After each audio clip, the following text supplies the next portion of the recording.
In-depth journalism in the Memphis community, the Daily Memphian is of Memphis, not just in Memphis, and seeks to tell the stories of this city. TheDailyMemphian.com. Truth in place.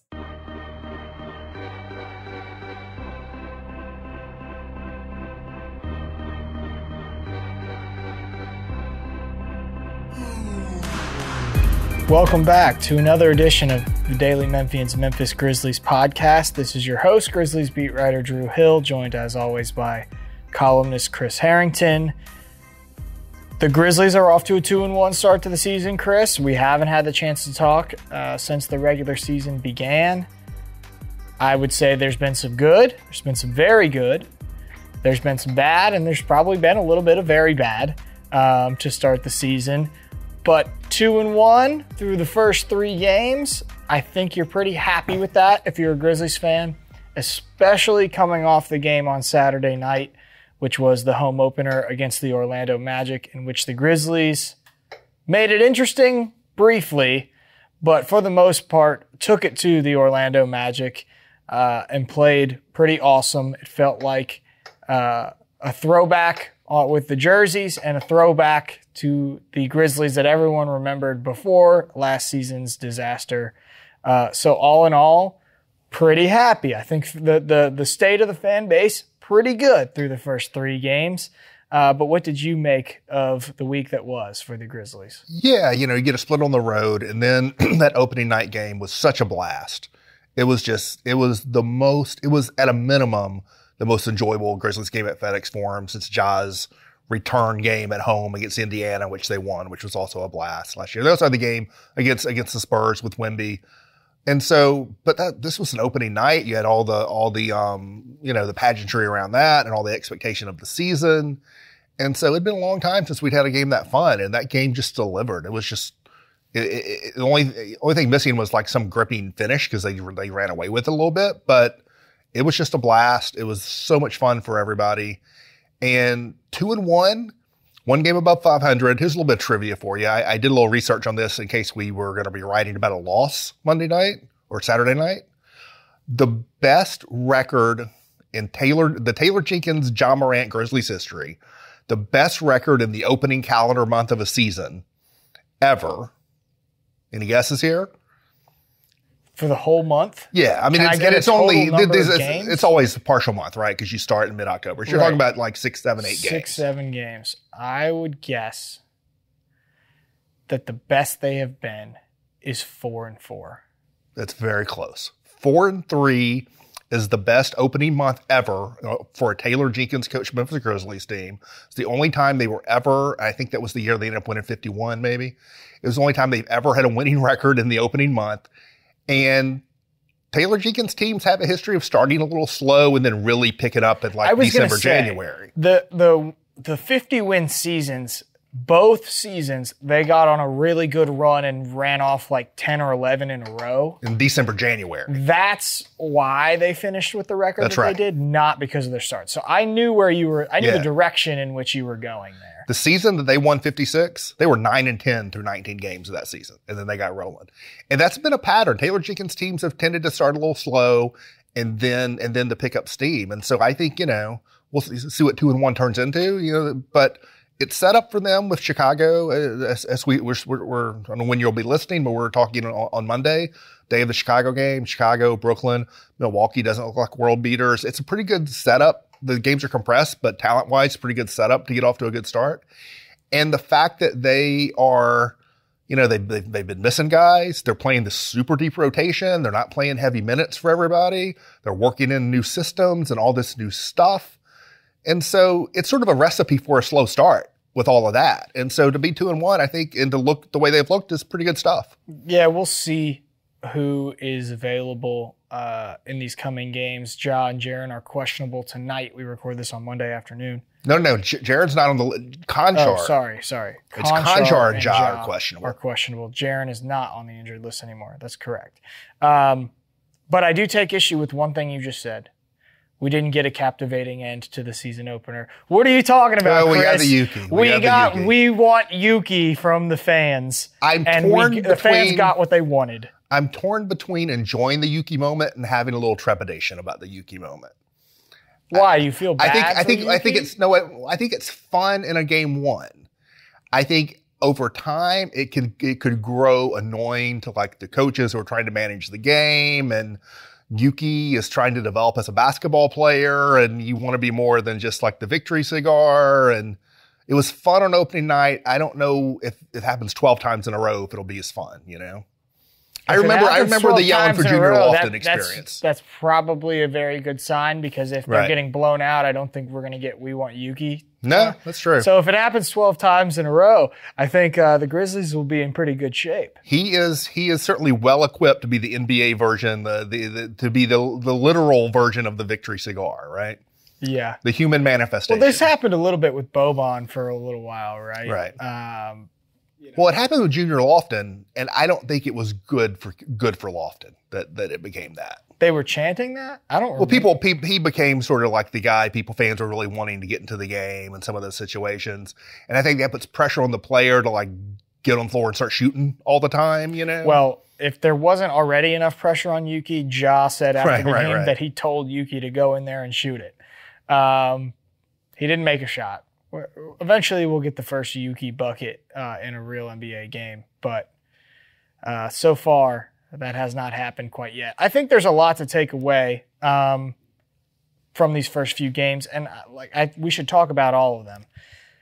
The game in Utah, I think, was like the classic start to the season, a little bit of a danger game because, as we talked about, Utah was playing all of the players that may not be playing late in the season for them. Lauri Markkanen, Colin Sexton, Jordan Clarkson, all of those guys were available. Right. And to just escape that building, a place where the Grizzlies have frankly struggled a lot over the last few years, with a win, no matter what it looked like, I think that was going to be satisfying. I think the Grizzlies all kind of acknowledged that. Bit of a letdown in Houston. Right. I think some of the I said there's been some good, some very good, and there's been some bad and some very bad. Like, I have real concerns about the rebounding of the Grizzlies the rest of the season. I do think some players individually will get better in those areas as the season goes along, but that's clearly, I don't think, going to be a strength of the team this year. And that was a game where it felt like they were mailing it in the second half, trying to get to opening night on Saturday, and turned in a pretty disappointing effort. I think... So one thing about the Utah game, then let's go and get into the Houston. The one thing that you did, the Utah game to me, I likened it sort of like Taylor Jenkins playing a game of chicken with Ja Morant and Desmond Bane's minutes. What's the least amount of minutes we can play these two guys and still win the game? And like, he threaded that needle and they won. And you did get out of that game, you did start the season with an absolutely classic Ja Morant game-winning bucket. Right? Yep. Like the dribble where he almost teleports himself to the rim, like not even behind the back. I don't know what you would call the dribble he did, like to get past the first defender and then straight into the chest of Walker Kessler, who's a 7-1 shot blocker at the rim. You go straight into his chest and you get the lefty layup. I mean, that wasn't like a buzzer beater, but that was essentially the game-winning shot. That's a classic Ja Morant, like, you can't draw this up, no one else can do this moment. Yes. Wait, before you continue, I got to add something. I'm going to take credit for something I'm going to brag about on myself for 1 second. Do it. First of all, the Jazz were down by 5. They were going to the free throw line late in the game. He makes both free throws. It's a 1-possession game. The Grizzlies were going to have to give the Jazz the ball back regardless. And there were already fans leaving. So several of us on Media Row were like, why are the fans leaving? Like, this is about to be a 1-possession game. That doesn't make any sense. They're getting out of here early. I guess the traffic was really bad in Salt Lake City that day. But my radar, my Ja Morant game-winning radar went off because we don't sit courtside in Utah. We sit like at the upper level of the lower bowl. And something signaled to me, I got to get moving. I got to get down there if I'm going to make it into the media room in time. And so I was walking down the aisle of the lower bowl and made it to the floor the minute Ja Morant flipped that layup in, and the game was essentially officially over. I couldn't have timed it any more perfectly. And like, I was even joking with people after the game. I was like, call 12, man. I knew it. I knew it. I knew that moment was coming. And I timed it up perfectly. But that's the luxury of having Ja Morant for this team. Yeah. And it just makes all the difference in the world when you can put the ball in his hands late and you know he's going to go score. We should talk about Ja and the way he's played a little bit more broadly, but on the Houston thing, so I went back and I watched, sometimes I'll pick like one thing out of a game to rewatch, and I went back and I watched the 23 Houston Rockets offensive rebounds in that game. And to me, to say that they sort of melted in, try to get to the opener is a little too charitable. I think if you go through those play-by-play, there is a portion of them that was an awareness issue. Like, you didn't box this guy out. You weren't paying attention to this guy cutting in. The stuff that coaches will get mad about, right? And that would have alleviated a lot of that. But that would have turned it into from 23 Houston Rockets offensive rebounds to like 17 or something. There were an awful lot that I think some of the athleticism issues the Grizzlies have, especially with the guys they had out in that game, which included Jaren, got exposed. It was Jock Landale got this offensive rebound because Marcus Smart is 6'3" and he's 7 foot, and that's who's trying to box him out. It was Jabari Smith got this rebound because he and John Conchar both went up for it, and guess who's going to win that? It was Tari Eason and Amin Thompson got these rebounds because they are quicker off the floor and quicker to the ball than Jake LaRavia or Zach Edey. It was a lot of that. And I think the Houston team, which is both deep and deep with athleticism, like they're bringing Tari Eason and Amin Thompson off the bench. I think the Houston team was well equipped to expose that in a way that a lot of other teams won't be. But I do think that is like a real, that's a true issue with the roster in terms of size and athleticism. Yeah. And it's something I think you can worry about popping up as the season goes along. Part of that is Edey, right? He's been in foul trouble often. He didn't play that bad of a game in Houston. That was probably actually he had a good box score. The best game from a box score perspective that he's had. But I think it was notable that late in the game on Saturday, and we'll get more into Saturday, Jenkins went back to Clark and he went back to Huff. He didn't go back to Zach Edey late in that game. Your thoughts on that and the start that he has had? I think it's fine. I think it's fine mostly because the team doesn't seem like it really needs it right now. Because the way J Huff is playing, because of the way Santi Aldama is playing, Brandon Clark has not been so good, but I think with Jaren back, that helps making him more playable. And Jaren's back, right? And so if Zach Edey starts at center, but is really your fifth best big, I think that's okay when you have those other four guys. I do think that Edey's start on its own terms in the context of looking around the league and seeing how the rookies have started the season sort of is a reminder to tap the brakes a little bit that he is a rookie. And even when you're a 4-year guy, rookies take time. And I think it's going to be a slower process with Edey, maybe than people want, or maybe than people expected.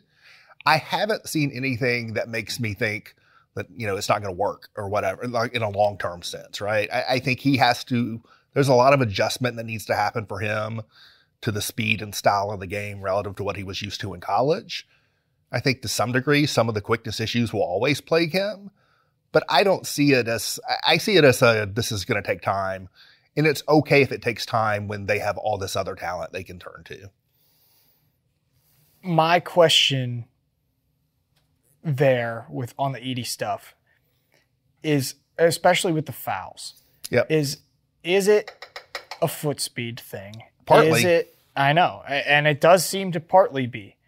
Or is it just adjusting to the NBA game, the speed of the game, the speed in which players are going to be coming at him, the way that he's going to have to defend is obviously different. There's more space on an NBA court, so there's more of a runway for a lot of these guys to get to the rim. I think all of those are changes, and that's an area where he can get better as the season goes along. I don't want to overreact to 3 games there, but I do think that those questions, and the Grizzlies have talked about how impressed they've been with his foot speed and all that over the preseason. That doesn't invalidate some of those questions, and I do think that that you could find yourself asking that again after 3 games. Yeah, of Zach Edey. There's a lot there. I'm trying to do some rapid fire response to that. Another aspect of it, in terms of the fouls specifically, is I think referees have been calling too many fouls around the league. Yes, I think that will calm down a little bit, and that'll help. I think the defensive foot speed stuff was the number one concern about Edey coming in, and I think it remains the number one concern. So when I look at him and I see things that I think are going to get better as he gets more acclimated, that is still like bottom of the list of things I expect to get better. I do think it's notable to me. To me, he has actually looked a little bit better. Like, I think when people talked about the concern with his foot speed, it seems to me they mostly talk about, you get him on an island and he has to defend in space and he can't do it. I think he's kind of looked okay doing that. The bigger concern to me is the quick reaction speed.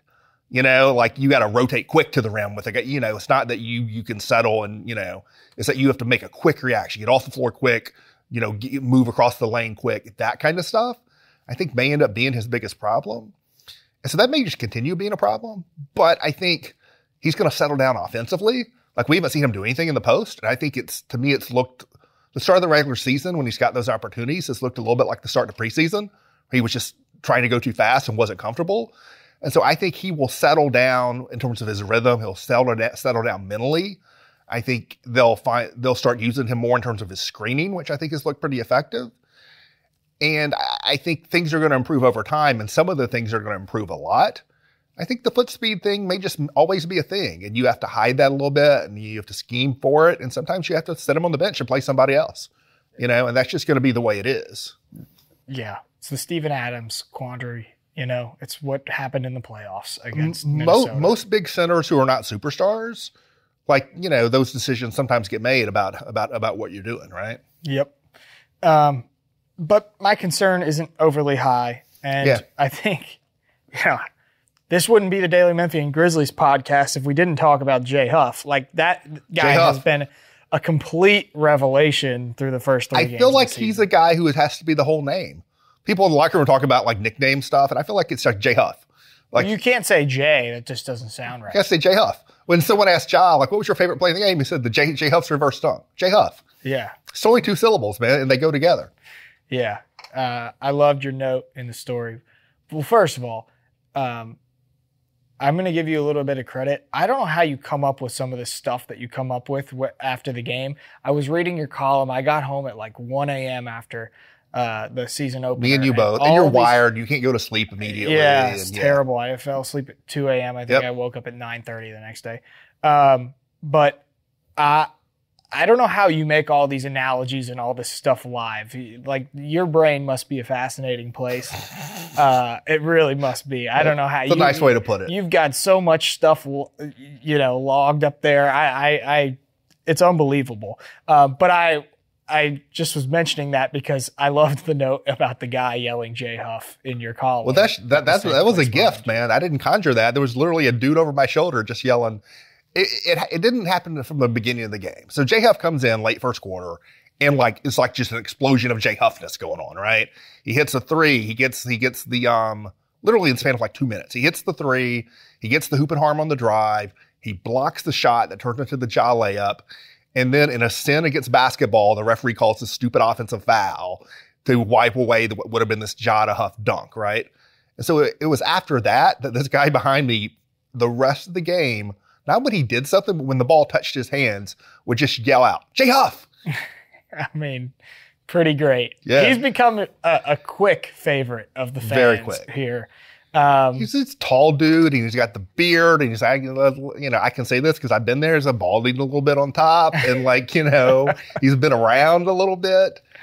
Yeah. I love that he was, even he caught the throwback vibe, being part of the highlights and wearing the airbrush Hufflepuff t-shirt in the locker room after the game. He's funny. And he adds some comedic value to that locker room in a very different way than a lot of the other players do.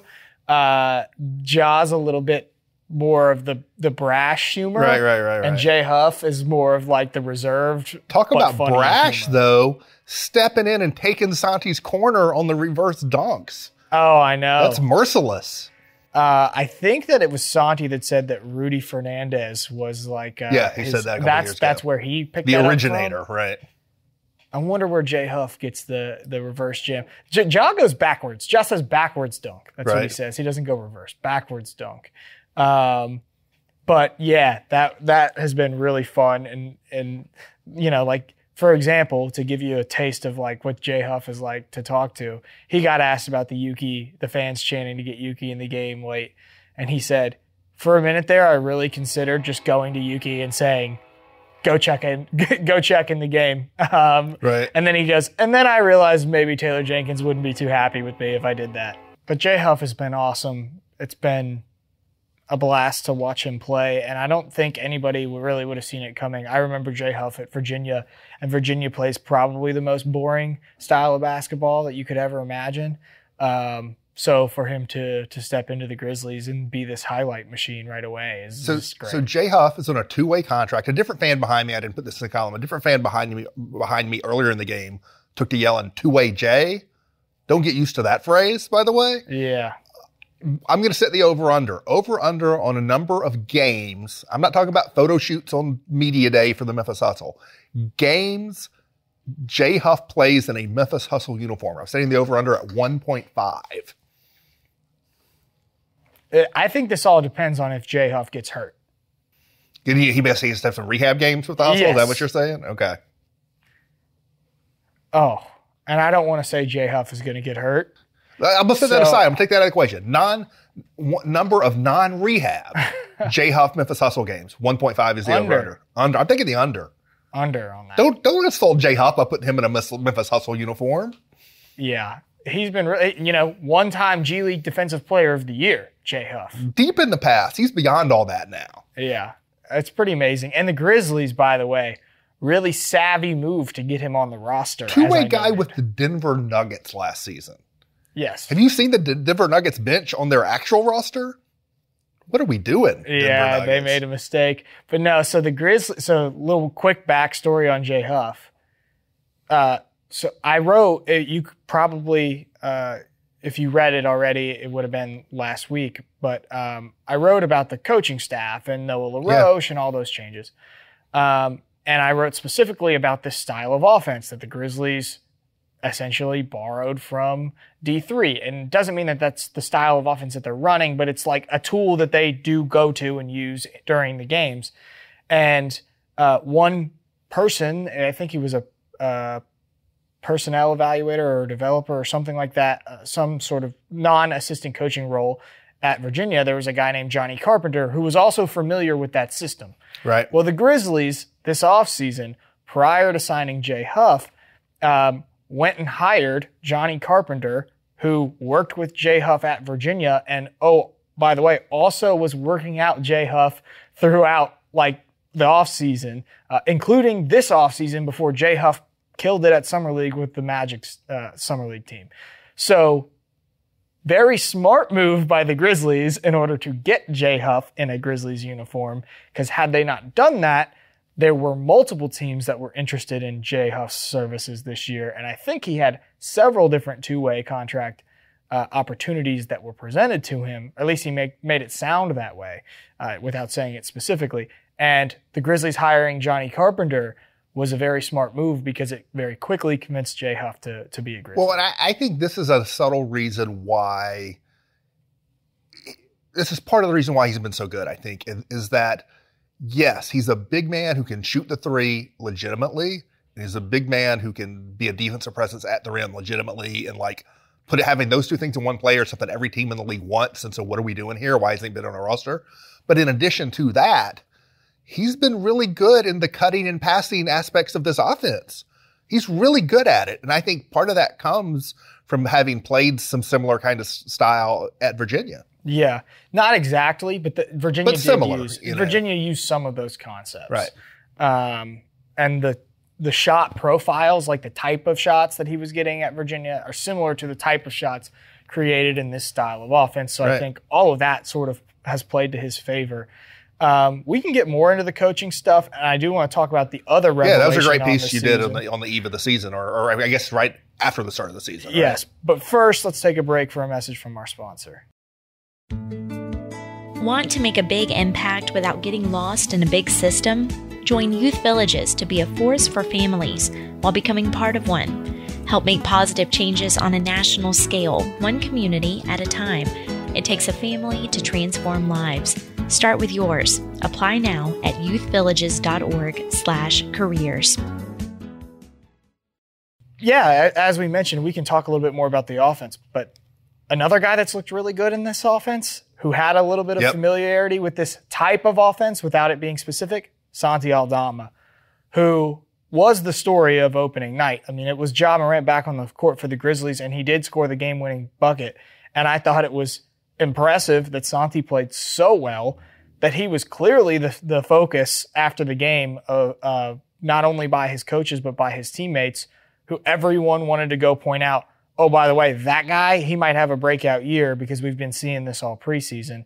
And it comes with some interesting, contract talk surrounding it, because the Grizzlies had a chance to extend Santi Aldama this offseason. They did not. They let the deadline pass, which means more than likely they would have to extend a qualifying offer, right? But more than likely Santi's going to be a restricted free agent.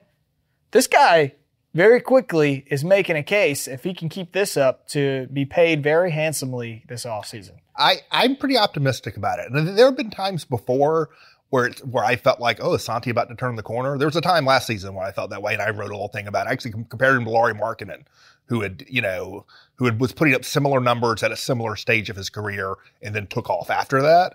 And like the rest of the season didn't go that great for Santi. I think maybe this one will. I think, it's been 3 games. He's been great in 2 and not very good in 1. So we'll see as we talk now. But I think, before the season started, one of the things I raised was like, who's the 4th best player on this team? Who's going to be the 4th best player on this roster? That's something that my friend John Hollinger had brought up on a podcast with Nate Duncan, sort of in doubting the Grizzlies this season. And it was in the context of, they need Marcus Smart to be their 4th best player. I don't think he can be the 4th best player on the kind of team they want. And my response to that, I think Smart's been pretty good, but my response to that was, if they get where they want to go, Marcus Smart's not going to be the 4th best player on this team. I thought maybe it'd be Vince Williams Jr., maybe it would be Zach Edey.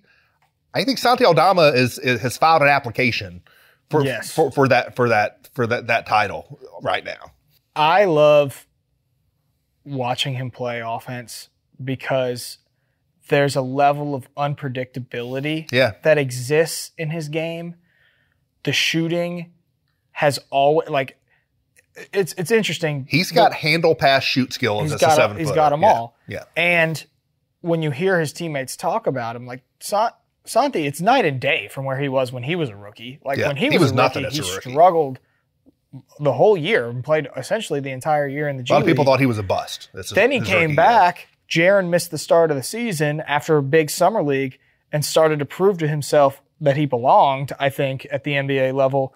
And ever since then, it's just been this climb up and up and up. He played amazing in the Olympics. I think I said on this podcast several times, I don't know if that's going to translate because of the style of basketball that they're playing. Then the Grizzlies went out and hired a European basketball coach that plays a similar style. And it seems like Santi is as comfortable as he has ever been as a Grizzly. The shooting is pretty real, I think, at this point. Now, is he going to shoot 50% from 3 the whole season? I don't think so.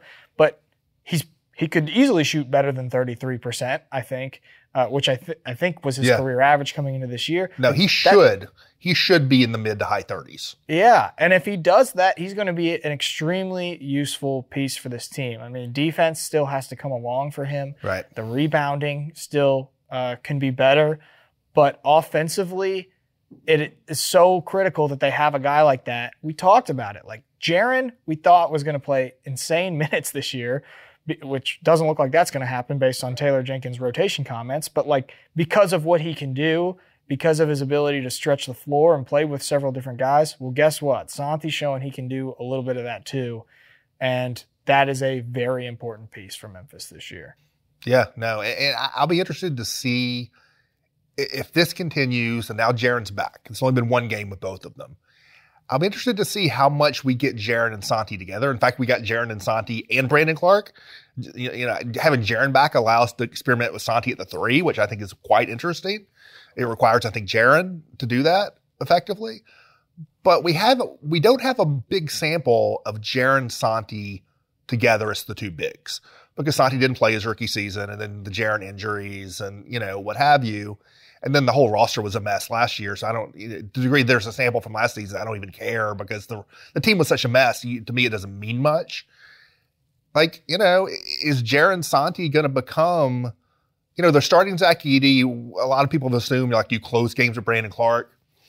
if Santi is your second best front court player, you're going to probably need to be playing a lot of Jaren Santi.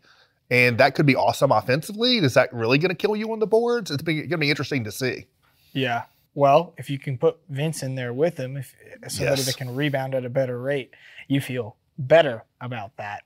I think. And to me, I mean, you make a good point. We're going to be waiting a while on this, but a Ja Morant, Desmond Bane, Vince Williams Jr., Santi Aldama, Jaren Jackson lineup, that'll be a really interesting lineup to see.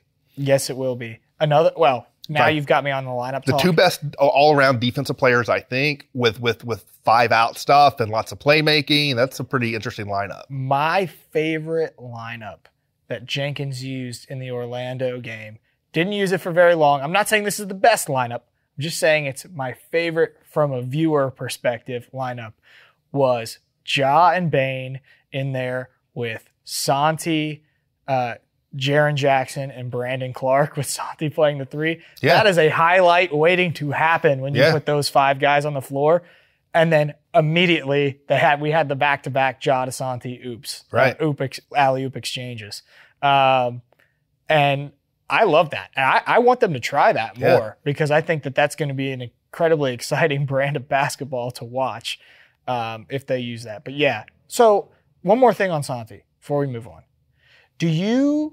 What qualifies as another breakthrough for Santi? Like, what would he have to do this season for you to say, oh, he's made another step? I think you break the 15-point-a-game barrier. To me, that's a sort of a step forward as a scorer. And you do so with the kind of shooting efficiency we've been waiting for. So if he's a 15-point-a-game guy shooting high 30s from 3, and then he's more consistently, he finds himself in closing lineups more and someone the team is clearly leaning on as a core player in terms of how they approach games. I think that will have pushed him into a separate tier. I don't think he had firmly established himself as like kind of a core kind of player on a team yet. And so I think that is still there for him to push through. What's more real? Santi and this potential leap this season, or Jay Huff and what he's done so far in the first 3 games of the regular season?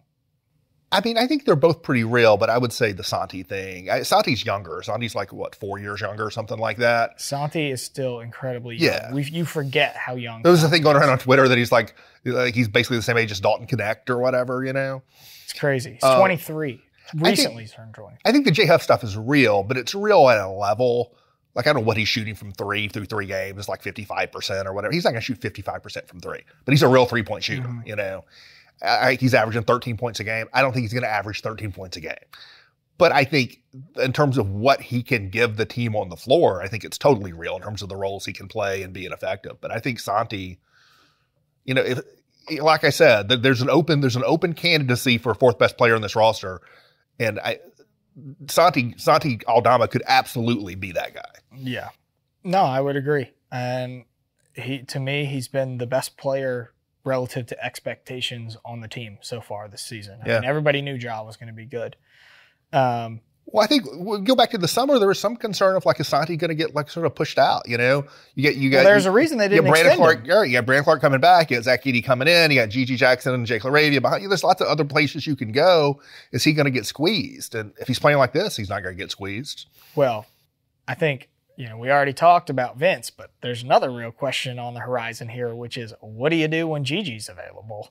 If Santi's playing this way. I mean, that's going to be a couple months. And so you just got to see what's going on. Who's healthy, who's playing well, at that point. Yep. Before we get out of here, let's do a little coaching talk. Well, let's do some Ja real quick. Okay, real quick. What you got on Ja? I think Ja's looked spectacular. He's looked very good. He has not made threes. He's not made, I think, a single jump shot. So there's that. I'm going to set that aside. In terms of being a dynamic player, as a scorer with the ball, as a passer and playmaker with the ball, and as a scoring threat off the ball, all of it. He has been electric. I think he's been awesome and all that. And I think he's putting in more effort on defense, noticeably, than what has been his reputation. Yeah, for him to force that 8-second violation, I think that was the Utah game. He's been great for sure. I expected this, though. Yeah, that's right. This is what I expect from Ja. He's one of the very best players in the league. But we get to watch it, is my point. Now it's not Chris, surprising, but it's to be savored. The viewing experience, simply put, the viewing experience watching the Grizzlies is so different when Ja Morant is on the basketball court. 100%. And we knew that last year as it was pretty miserable through the end of the season and the team was losing almost every single night. But I think the way that Ja has played makes you really remember what that felt like to watch again. And just the idea that you can go to a Grizzlies basketball game again and you have to worry about when you might get up to use the bathroom or when you want to go get another drink or go buy a snack. You might miss it if Ja Morant is on the moment you might miss. And I think that everybody missed that. And it's so great to have that back. I want to throw out 2 plays from the just to acknowledge that they happened. 2 plays from the Orlando game that weren't among the plays most talked about from that game. Oh, can I guess what one of them is? Yeah. I want to guess. He split 2 defenders on the last play of the first half. That's with one a of them. Ridiculous no-look pass. To Marcus Smart. The game was just revving at that point, and like that was just right after the Santi Aldama lobs he had just done, and just the game was reaching this fever pitch, and he just wanted to put a cherry on top of it, and like he did like a 180 and turned and did a bounce pass, 180 against the double team, bounce pass 2 defenders to Marcus Smart for a layup. That was bananas. That was the job. I love that he doesn't watch it. No. Can I guess the other one? Yeah, but I don't know if you're going to get the other one. Go for it. It's the lob pass that he threw to Brandon Clark that he didn't finish. That was the Nick Young moment, but it wasn't his fault. It was Brandon Clark's fault. It was Brandon Clark's fault, but it was still great. He threw a pass, play. he just turned around and looked the other way, but then it didn't complete. Okay, No. What is it? Tell me. It's the block because he got run over and there was no call. Defensive end. He got run over. There was no call. He was mad. And literally, they're already going the other way. He takes a second to stop and glare at the official who gave him the no call. And then he turned and was like, well, I'm PO'd. And he started running and caught up with the play and did like this swiping, vicious, angry block. He decided like two seconds late, you know what? I'm mad about this. I'm going to go take it out on this dude trying to score a layup. And I thought he was going to foul. I thought he was going to get a flagrant foul. He trucked over Jalen Suggs with that block. Well, if he had not been Ja Morant, not been able to get up that high, it would have been like the Dylan Brooks, Gary Payton play in the playoffs. Yeah. Dylan couldn't jump high enough, but he swung like that. But he got ball. Yeah. No, and then the whistle blew, and I saw Jalen Suggs laying on the court, and I thought, oh, man, he's going to get a flagrant foul. And then I was like, wait a second, because I didn't have a good angle at it. The official was standing kind of in my way. And I thought he had fouled him like really hard, and like a flagrant was coming. And then I looked up at the Jumbotron and was like, oh, my God, he blocked that. But that he literally, he decided at the point that he could no longer be a part of the play to be a part of the play. Yeah. Like it was unbelievable. Yeah. No, it's just a different viewing experience. It's just, it's night and day when he's not out there, but it's very fun to watch. All right. Coaching stuff you wanted to coaching stuff. What have you liked, and are you concerned at all about the minutes? Because I think that's going to be a trending topic based on the answer Jenkins gave you. You did a great story, by the way, on the coaching staff. If anyone hasn't read it, we can talk about that. You got to read that. Really, the extent of the interconnectedness, not just with the 2 named guys, but all the way down, is like really interesting. And you bring all that out. So if anyone hasn't read that, they need to go read that. The minute stuff I'm going to write about, depending on when people listen, it may be up. I'm going to write about it in a column. It's probably going to go up on Tuesday morning. I asked Taylor Jenkins about that before the home opener. I think he had some interesting things to say, and I'm going to get into it about how what they're doing now is not just a response to like how compressed the schedule is and the injuries. Like there's a strategic component to it relative to the pace they want to play and keeping guys fresh. So I'm not sure how I feel about it. I may reach a conclusion through the process of writing. I don't think I'm worried about it, but I do think it's something to note. To me, it is the thing that is most different about the Grizzlies in the first week of the season is that, more so than the system they're running and whatever. It is that. I do think with the system stuff, I still want to see more. Like we're 3 games in as we speak. I think, their offense has generally been pretty good across the 3 games total. The one thing I do notice, and I'm not an X's and O's guy, but I do notice the sort of, I don't even have the vocabulary for it, but it's almost like this mass cutting. Like they're spacing out, 5 out. And so you create the space and then you flood the space. And so one guy is driving with the ball and there'll be 1 or 2 other guys cutting to the paint, like basically right behind them. No one's been better at that than Scottie Pippen. Yes, exactly. No one. And so they're getting a lot of assisted layups and assisted dunks off of those sort of multiple cutting actions. I think A, that's been effective, and B, it's been fun to watch. And so I feel pretty good about what I've seen That's so far. what I was going to, that last point is what I was going to bring up. It's fun to watch. Yeah. I like the style that they're playing. They're going to have turnovers, clearly. There's been some overpassing. They've had some shot clock violations, Yeah. I'm not an X's and O's guy either. Like, not at all. I never played high-level basketball. Right. So I'm not going to pretend to know what these guys know. I will say, in going down the path trying to write the feature that I did last week, I found it really enjoyable because now I can watch a Grizzlies game and be like, oh, this is Asalo sets that they're running. This is Asalo stuff from Europe. And then I can sit there and watch a couple other positions and go, oh, okay, this is the stuff they brought from St. Joe's and the LaRoche style of offense that they're playing. And as you mentioned, like, this is fascinating to me because it feels like it's a pretty big bet by the Grizzlies and it's not a bet that hasn't been made before by other NBA franchises. Because when I heard that they were hiring Noah LaRoche, who worked with all these NBA stars as a trainer and like obviously was pretty well known in the space, had a previous relationship with Marcus Smart, I was like, cool, that's great. And then when I started to hear about the stuff that they were running at St. Joe's, I became interested in it and then came to find out they went and hired St. Joe's basketball coach Rob Sanicola to coach in the G League. They hired one of the D3 players that was put this off. It was a guinea pig that like put this offense into place. And back in 2018, 2019, Jack Hostetler, they went and hired him to the G League staff. Johnny Carpenter has familiar with this offense. Like, this was a very calculated overhaul on the coaching staff. They didn't go find good coaches and piece them all together. Joe Boylan, who was with the Timberwolves, he is part of, the D3 basketball background. He played at Emerson College. You might remember Emerson College because Sam Presti once upon a time played there, who's now the Oklahoma City GM. Well, the Grizzlies aren't the first team to make this all-in bet on D3 coaches. Like, the Thunder once upon a time did that.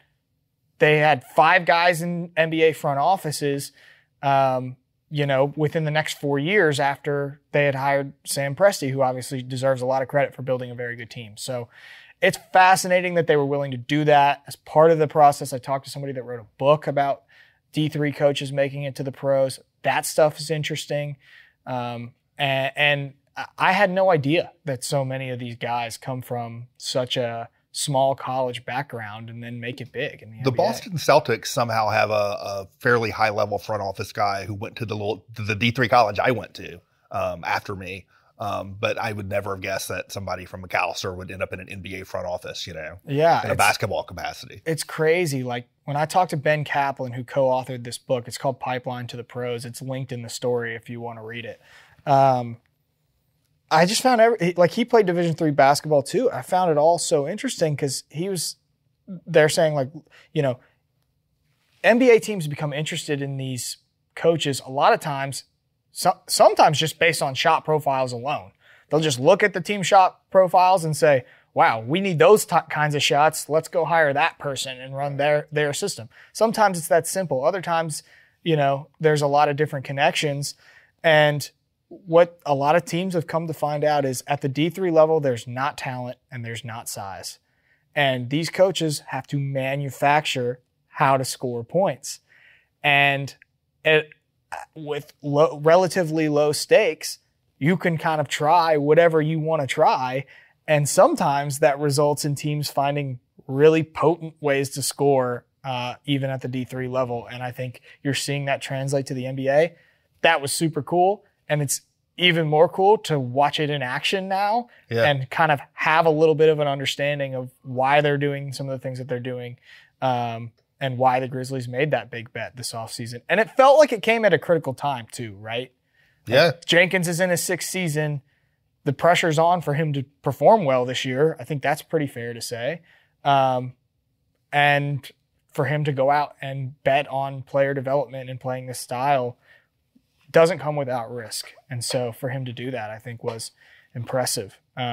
Anything else that we haven't touched on that you think we need to get to? No, we've touched on a lot, and there'll be a game tonight. Probably some people probably may not hear this until after the game. We are going to double up this week, I think, is the plan. So we'll be back with you. This will be a rare 2-pod week for us. Yes. So we will be back later on this week. Everybody have a happy and safe Halloween. Or Jalloween, as the case may be. Jalloween, yeah, they're doing the Ja t-shirt giveaway. Right. On Halloween night on Thursday. So get there early if you want to go get your Jalloween t-shirt. But should be some fun ones. Grizzlies have some opportunities here. Bulls, Nets, those are 2 games that they could win. So we'll see what happens. But until next week, for Drew and for Chris, we're out of here.